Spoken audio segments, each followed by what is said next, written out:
네, 오늘은 시편 22편을 볼 차례인데요. 시편 22편은 원수들의 조롱과 박해에 둘러싸여 있으면서 겪는 시인의 고통을 통해서 메시아 예수님의 고난받는 모습을 생생하게 예언하고 있는 메시아 시편입니다.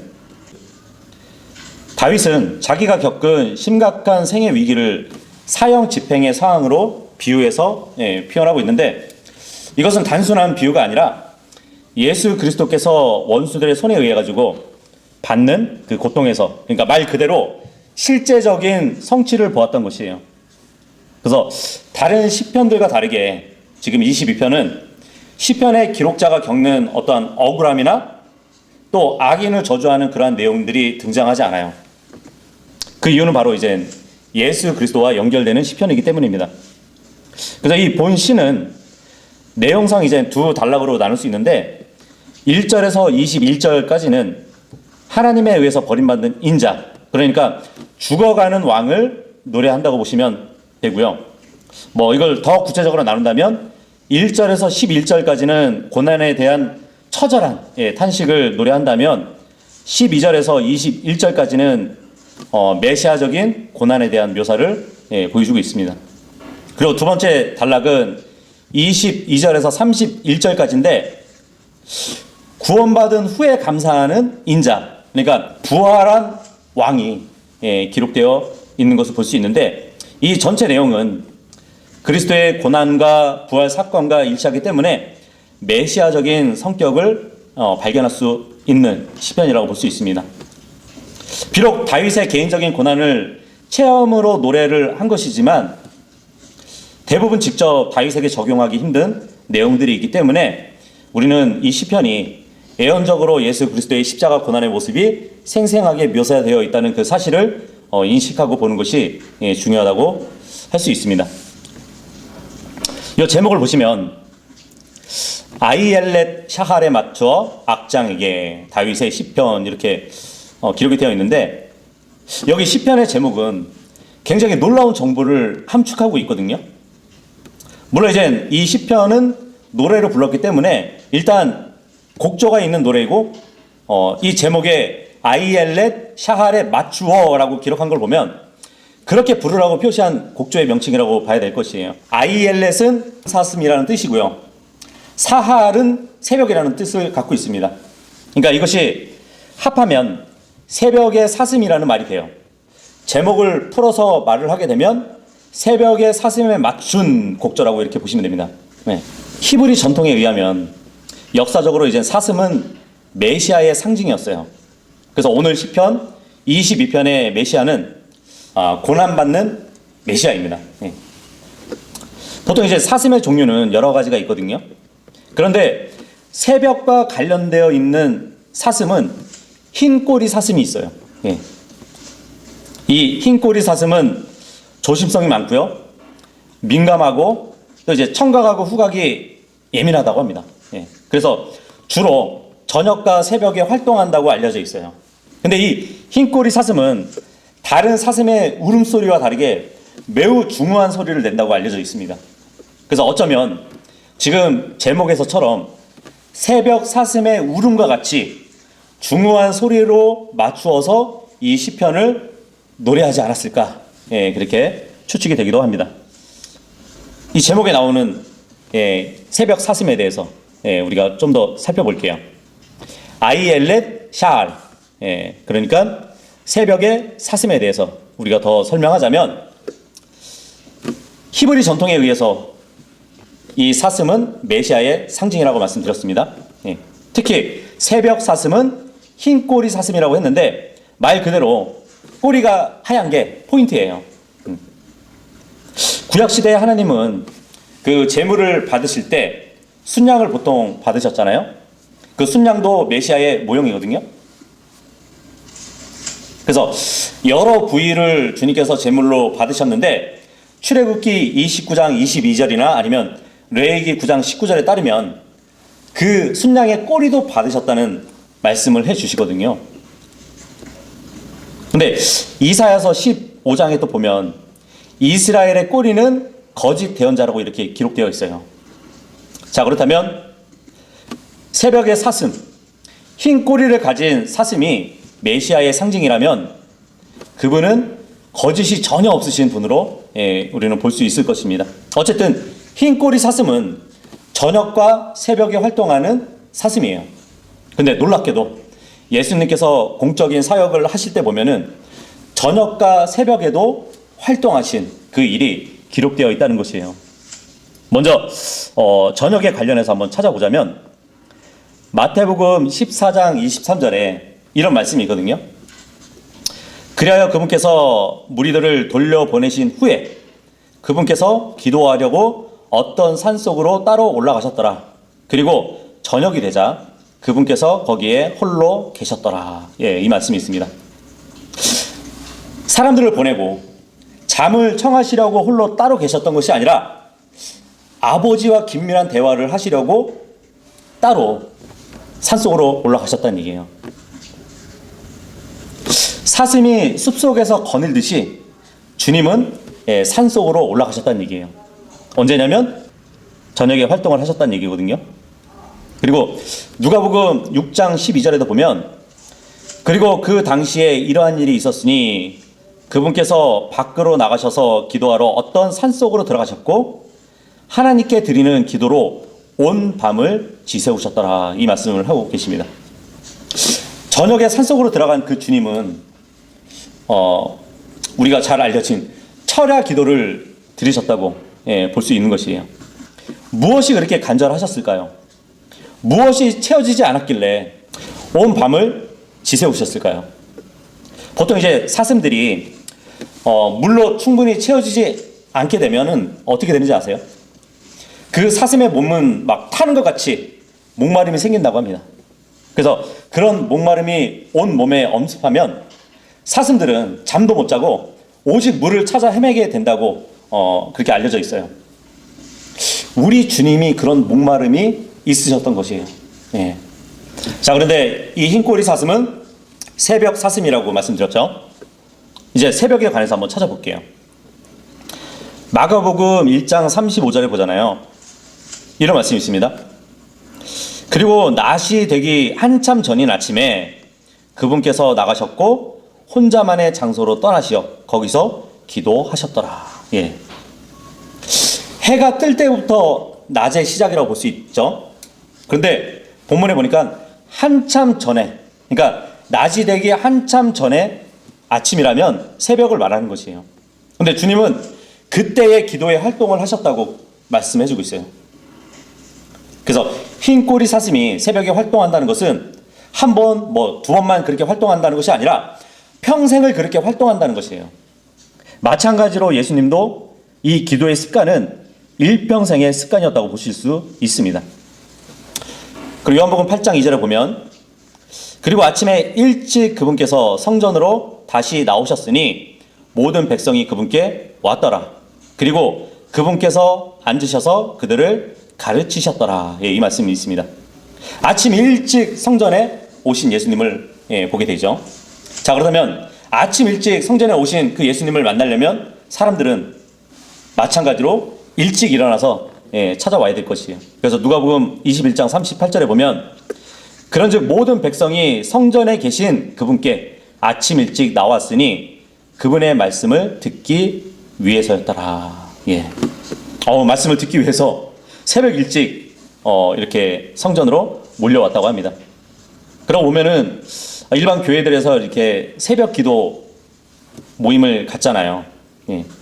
꼭 그게 나쁜 전통이라고 이렇게 말하기 이전에 말씀을 사모해서 오는 사람들이거든요. 그분들도. 예. 그래서 새벽 일찍 이렇게 모임을 찾는 그런 분들이 굉장히 열심을 또 우리는 배워야 될 것이에요.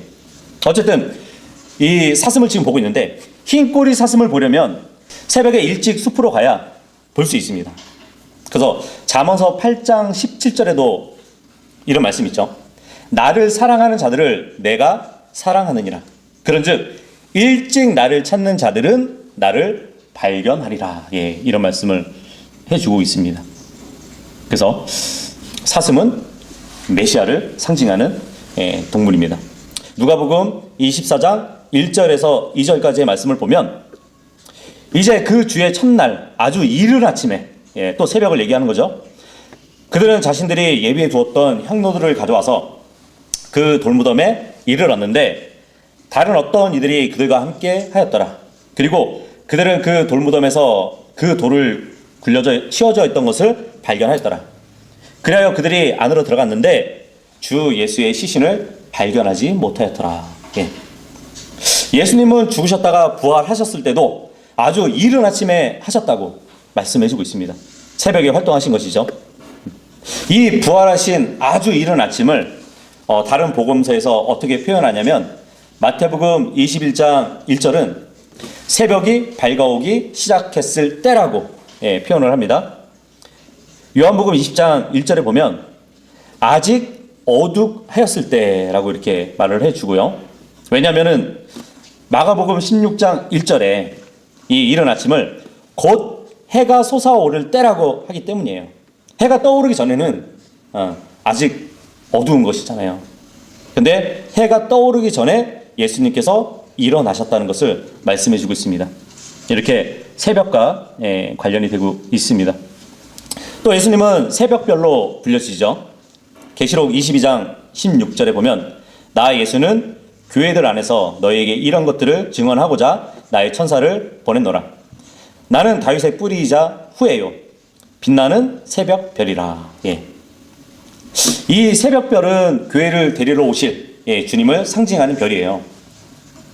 해가 떠오르기 전, 그러니까 예수님이 재림하시기 전에 교회를 먼저 휴거를 시켜주시는 그 예수님에 대해서 새벽별이라고 말씀해 주고 있는 것인데, 새벽에 매우 빛나는 별을 새벽별이라고 하죠. 근데 그 휴거의 모형을 기록한 아가서를 우리가 보잖아요. 그럼 놀라운 또 기록이 있어요. 바로 사슴이 나오기 때문이에요. 그래서 아가서 2장 9절의 말씀 보면 나의 사랑을 받는 이는 노루나 어린 숫사슴 같도다. 보라, 그분께서 우리의 벽 뒤에 계시나니 그분께서 창문들에서 내다보시며 격자창을 통해서 자신을 보이시는도다. 나의 사랑을 받는 이께서 이야기하시며 나에게 이같이 말씀하셨느니라. 나의 사랑, 나의 어여쁜 자야, 일어나 떠나자. 새벽에 우리를 데려가실 주님은 새벽의 어린 숫사슴이에요. 근데 아직 끝나지 않았습니다. 이 새벽 사슴, 흰꼬리 사슴은 조심성이 많고 민감하고 청각과 후각이 예민한 동물이라고 말씀드렸죠. 그래서 사냥꾼이나 맹수가 가까이 있으면은 매우 민첩하게 도망가는 동물이에요. 그래서 잡기가 매우 힘듭니다. 그래서 왜 사슴이 메시아의 상징인지를 한 번 더 찾아보도록 할게요. 한 번 이제 예수님께서 회당에 들어가셔가지고 이사야서 61장을 낭독하시면서 자신을 메시아로 드러낸 그러한 사건이 있었거든요. 그때 유대인들은 어떻게 반응했는지 아세요? 누가복음 4장 28절에 보면 그러자 회당 안에 있던 모든 자들이 이것들을 들었을 때 그들은 경로로 가득 차서 일어나 그분을 도시 밖으로 내몰았고 자신들의 도시가 지어진 언덕의 벼랑 끝으로 그분을 끌고 갔으니 그들이 그분을 거꾸로 내리 던지려고 함이었더라. 이 말씀을 하고 있습니다. 예수님께서 메시아의 신분을 밝혔더니 굉장히 위험한 가운데 지금 처해 계시는 것이에요. 누군가가 손을 내밀기만 하면 벼랑 끝으로 떨어질 수 있는 그런 상황이었단 말이에요. 자, 그런데 30절을 보니까 그러나 그분께서는 그들의 한가운데를 가로질러 자신의 길을 가셨더라. 이 말씀을 하고 있습니다. 아니, 격분해서 주님을 죽이려고 했던 그 수많은 군중들을 뚫고 어떻게 주님이 피해 가셨다는 말일까요?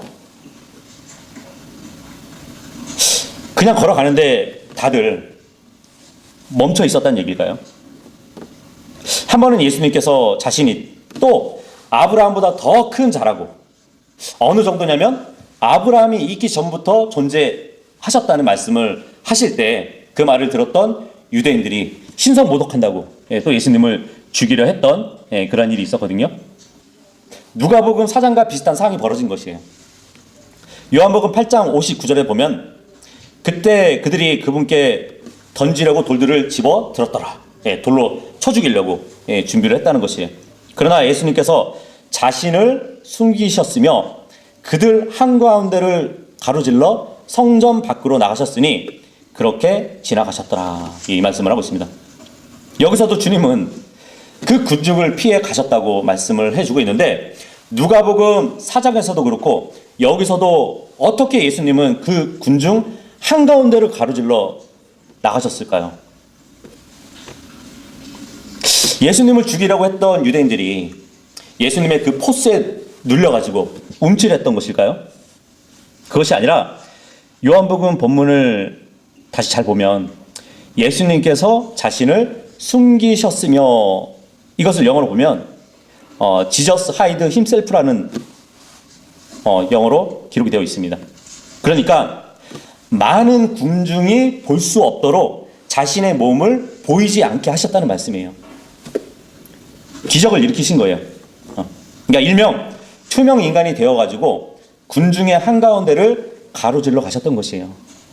마찬가지 누가복음 4장에서도 벼랑까지 몰렸던 그 주님은 그때에도 사람들의 혼란을 타가지고 자신의 몸이 그들의 눈에 보이지 않게 숨기시고 그들 한가운데를 가로질러서 성전 밖으로 나가셨던 것이에요. 근데 놀라운 사실은 우리가 지금 계속 사슴을 비유해서 보고 있는데 사슴은 보호색을 띠는 또 동물입니다. 그러니까 숲에서 같은 색의 나무나 같은 색의 숲으로 자신을 가려가지고 사냥에서 벗어날 수 있는 동물인 것이에요.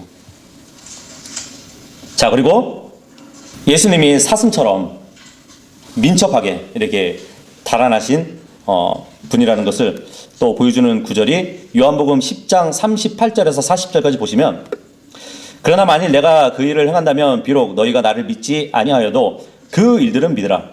이로써 너희로 하여금 아버지께서 내 안에 계시고 내가 그분 안에 있다는 것을 알고 믿을 수 있게 하려는 것이라. 그러므로 그들이 다시 그분을 잡으려고 시도하였으나 그분께서는 그들의 손에서 벗어나셨고 처음에 요한이 침례를 주던 그곳에 요르단 너머로 다시 떠나가셨더라.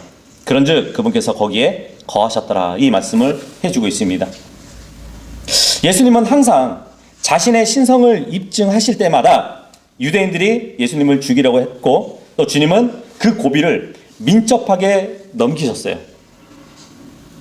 이 본문에 보니까 예수님은 요르단강 너머로 가셨다고 기록이 되어 있는데 마치 사냥하던 맹수가 자기를 놓친 그 사슴이 강 건너에 있는 것을 멀리에서 바라보는 듯한 그러한 인상을 주는 기록이라고 볼 수 있습니다. 자, 이제 본문을 보도록 할게요. 1절 보시면 나의 하나님 어찌하여 당신께서는 저를 버리셨나이까? 어찌하여 당신께서는 저를 도우시는 데서 멀리 계시며 저의 울부짖는 말들에서 멀리 계시나이까? 이 표현은 정말 고통의 심연에서 울부짖는 그런 외침이라고 볼 수 있거든요. 마태복음 27장 46절이나 마가복음 15장 34절에 의하면 예수님의 그 울부짖음이 나오는데 바로 이 말씀과 일치합니다. 어찌하여, 이 어찌하여라는 그 표현은 하나님께로부터 버림을 받고 있다는 그 느낌을 강하게 드러내는 표현이라고 볼 수 있어요. 어쩌면 모리아산에서 줄로 묶여가지고 제단 위에 누워졌던 그 이삭이 아버지를 향해서 이렇게 부르짖었을 외침이지 않았을까? 그렇게 또 생각도 해보게 됩니다. 아버지 어찌하여 저를 버리셨나이까? 그죠? 자기 아버지가 자기를 버린 이유를 이해하지 못하고 정말 절망감에 빠진 그 아들의 부르짖음이 바로 이런 부르짖음 같아요. 우리도 때로 주님께 기도할 때 침묵하시는 그 주님이 감지되면 그만큼 두렵고 또 고독하고 염려되는 일은 없을 겁니다. 하나님께서 자신을 버리셔서 도움도 받지 못하고 응답도 받지 못한다고 생각할 수 있을 것이에요. 그럼에도 불구하고 다시 마음을 바로잡고 혹시 내가 자백하지 않는 죄들이 있는지 없는지 그것을 돌아보고 나의 하나님, 나의 아버지라고 부르면서 또 밤낮으로 주님의 자비로운 그 응답을 강구하면서 부르짖기도 하는 것이죠. 하나님의 침묵, 이 하나님의 침묵은 성도들에게 있어서 정말 가장 극심한 고난일 수도 있습니다. 인내가 바닥나면 오히려 막 불만을 터뜨릴 수도 있어요. 하지만 하나님의 그 침묵 그 자체가 기도의 응답일 수 있다는 것을 우리는 알아야 되는 것이에요.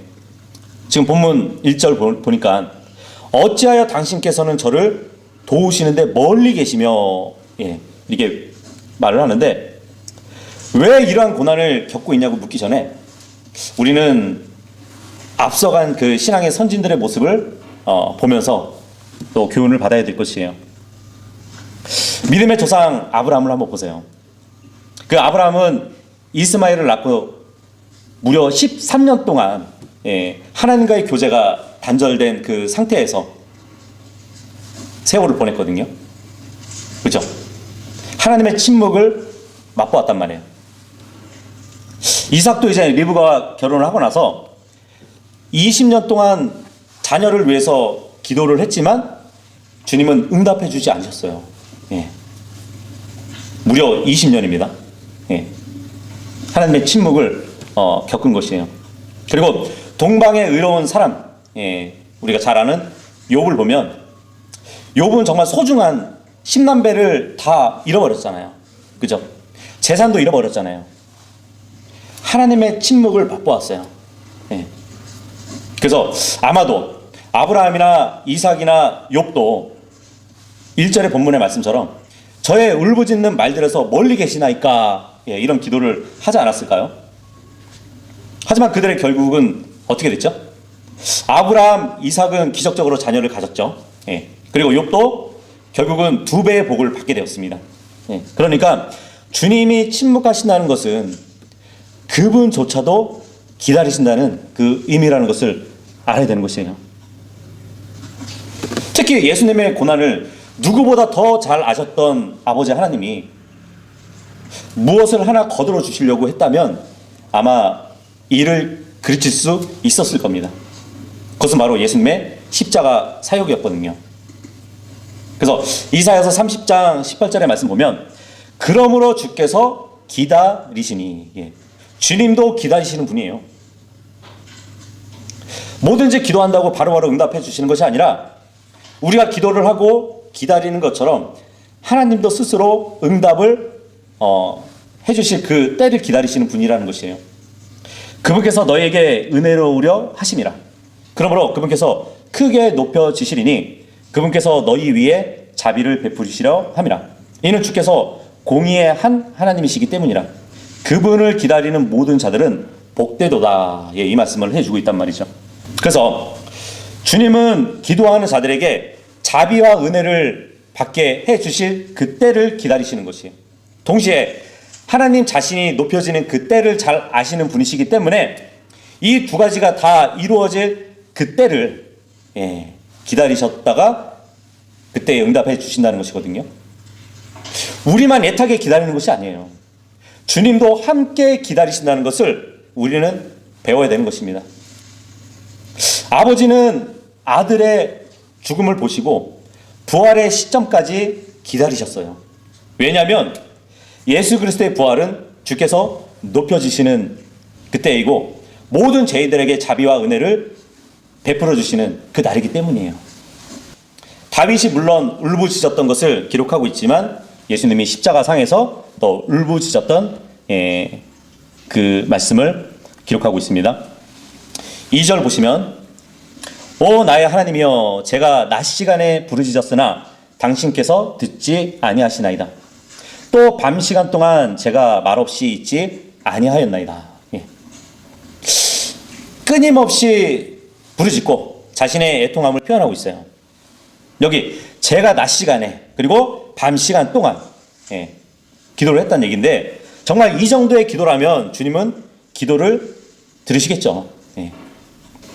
다윗은 시편 55편 17절에도 저녁과 아침과 정오에 내가 기도하며 크게 부르짖겠노라. 그리하면 그분께서 나의 음성을 들으시리라. 이렇게 확고하게 말을 하거든요. 자, 그런데 하나님은 모든 부르짖음을 다 들으셨겠지만 정작 십자가 위에 달리신 예수 그리스도께서는 응답의 증거를 얻지 못했어요.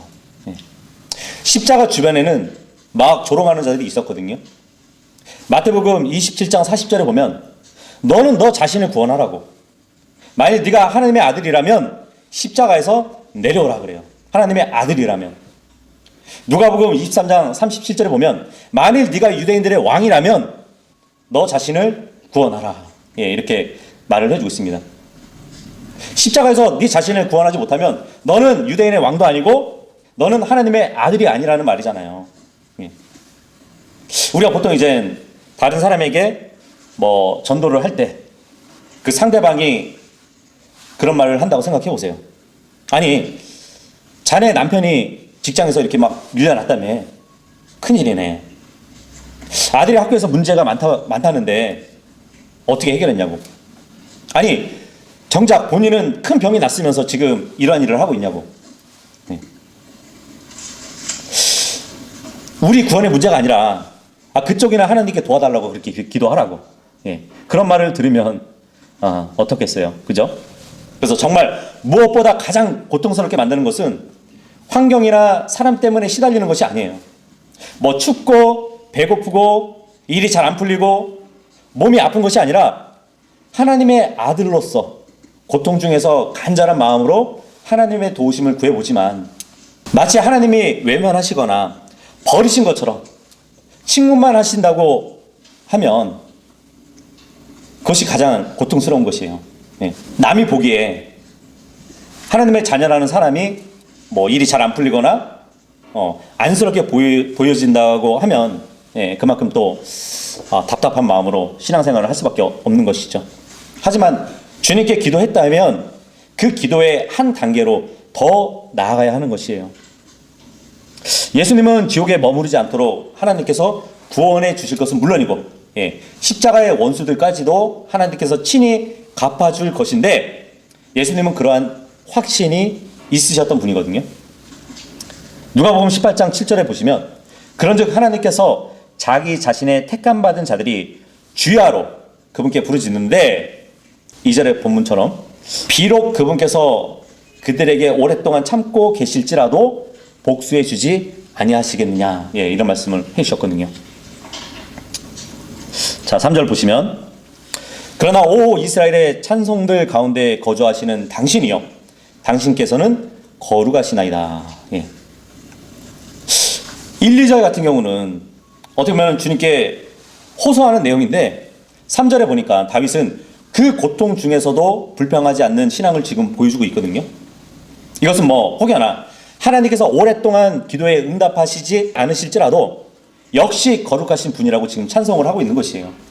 기도에 대한 응답을 지체하실지라도 여전히 세상과 완전히 구별되신 분이라는 것을 지금 의미해 준다고 또 우리가 볼 수 있습니다.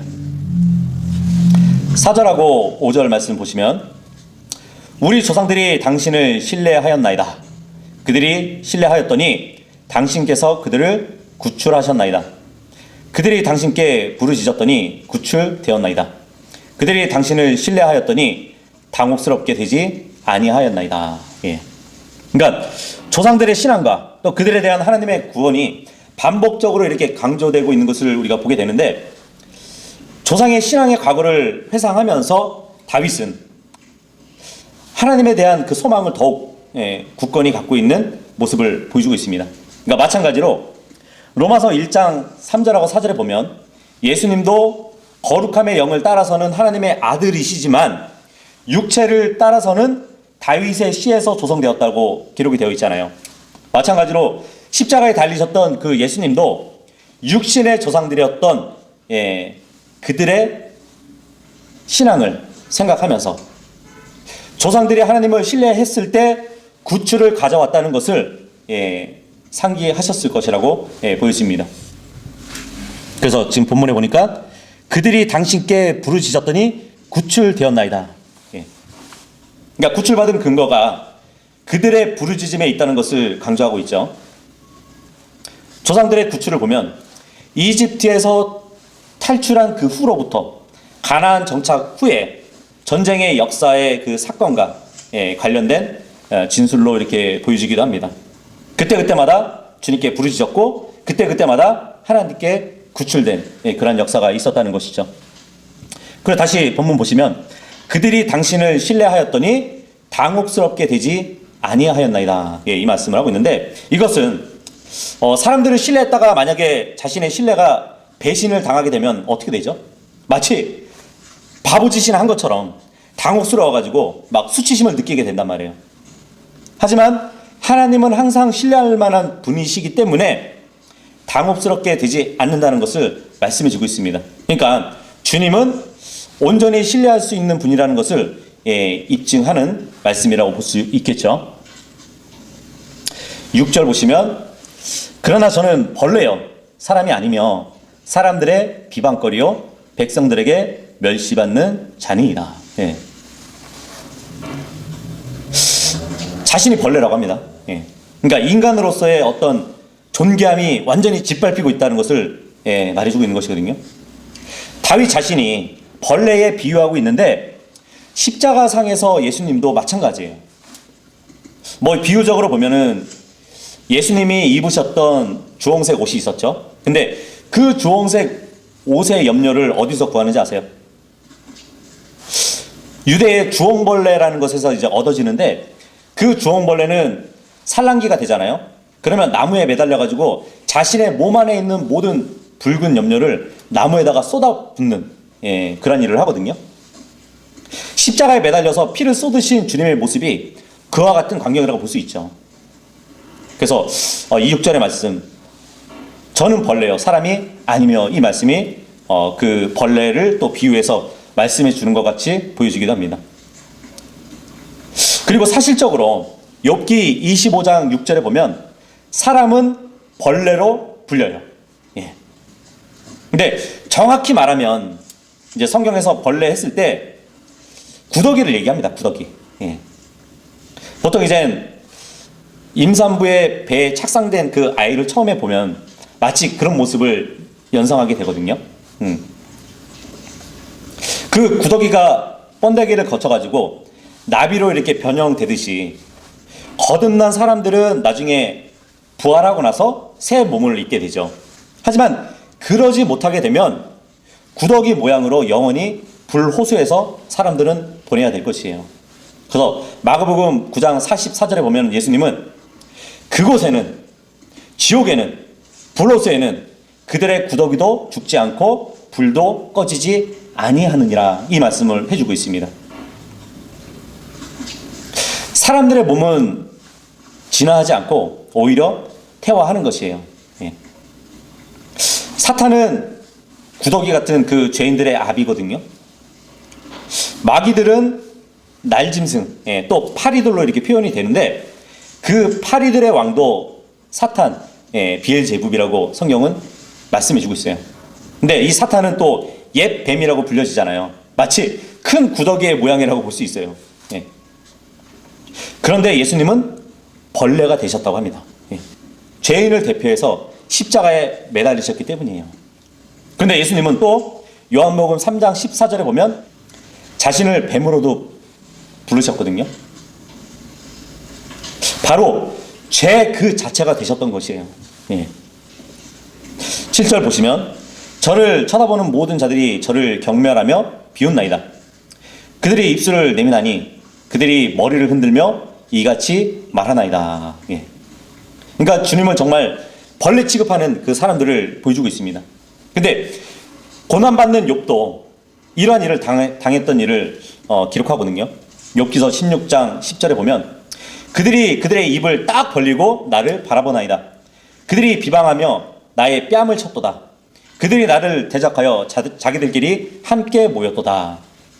7절 이 말씀을 다시 보시면 그들이 입술을 내민다는 이 표현이 뭐냐면 입술을 벌려가지고 조롱한다는 그 의미예요. 예. 그리고 머리를 흔들었다 합니다. 예.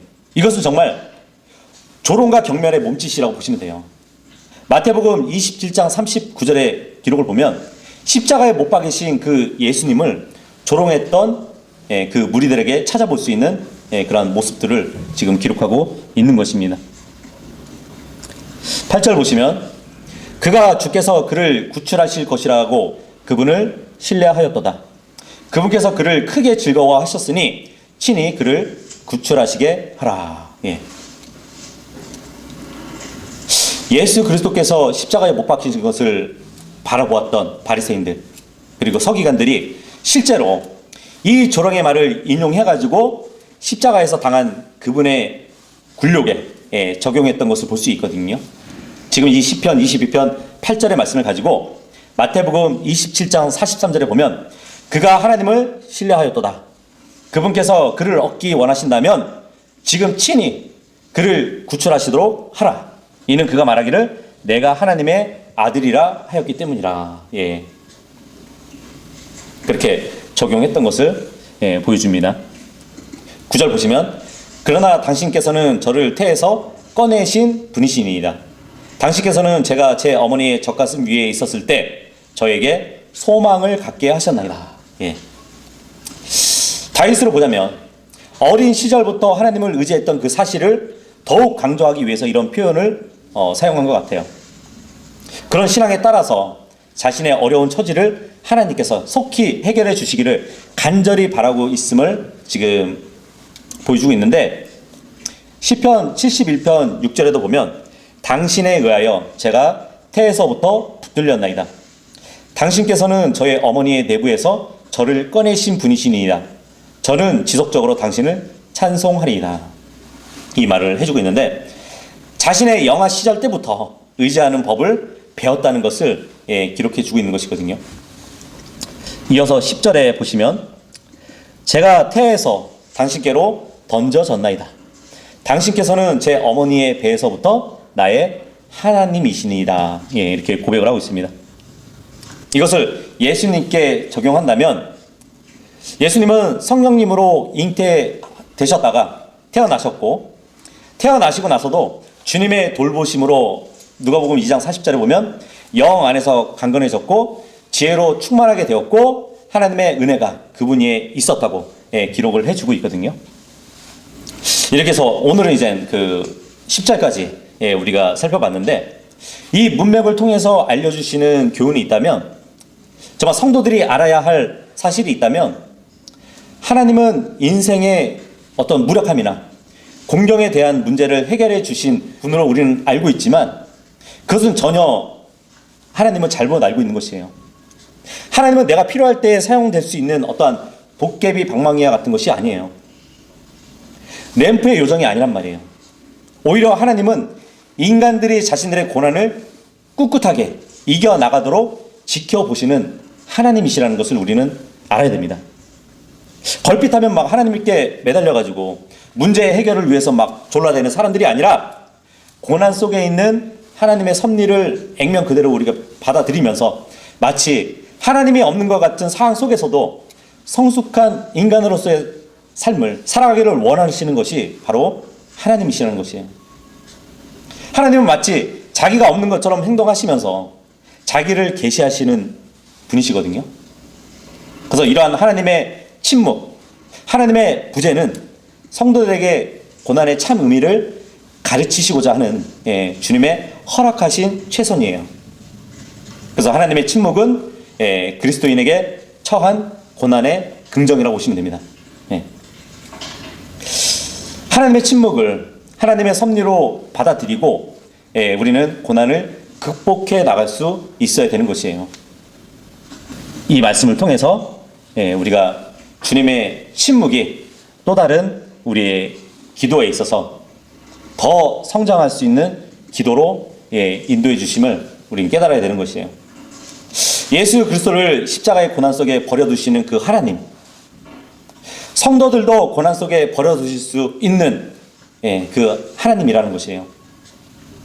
다만 우리는 그 속에서 드러난 하나님의 섭리를 정말 긍정하고 고난의 상황을 움켜쥐고 나아가는 그 자세를 가져야 하는 것이 우리의 신앙생활인 것입니다. 그래서 하나님께서 침묵하신다고 느껴질 때 우리가 할 일이 무엇일까요? 어떤 사람들은 탄식하고 막 절망할 수도 있지만 우리는 그 단계에 머물러 있지 말고 기도의 한 단계로 더 나아가야 된다는 것이에요.